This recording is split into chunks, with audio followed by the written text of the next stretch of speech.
হরে কৃষ্ণ, রাধে রাধে বন্ধুরা। আজকে আমার বাবুর হচ্ছে 1.5 মাসের ইঞ্জেকশান আছে। আমরা রেডি হয়ে নিয়েছি ইঞ্জেকশান দেওয়ার জন্য। আর এই যে দেখো, আমরা যাচ্ছি এখন সবাই মিলে, আমার মেয়ে, আমার মা আর আমি। আর এই যে চলে এসেছি এখন। ওদের কিছু রুলস আছে, ওইসব রুলস করছে। তারপরে ওরা একটু আমাদেরকে বসতে বললো, তাই জন্য আমরা একটু বসে আছি। তারপরে ওকে নিয়ে যাবে ইঞ্জেকশান দেওয়ার জন্য।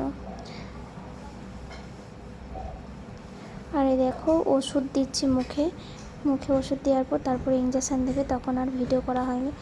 তারপরে সবাই বাড়িতে চলে এসেছিলাম। এসে ওর ভীষণ কান্না করছিল, কারণ ওর দুটো পায়ে আর হাতে ইঞ্জেকশান দিয়েছিল, তার জন্যে খুব কান্না করেছিল। তাই ওই জন্যে পা দুটো ধরে রাখছিলাম, যাতে না পা দুটো নাড়াতে পারে। চলো, ভিডিওটা এখানে শেষ করলাম। দেখা হচ্ছে পরের ভিডিওতে। Tata, bye bye, Radhe Radhe.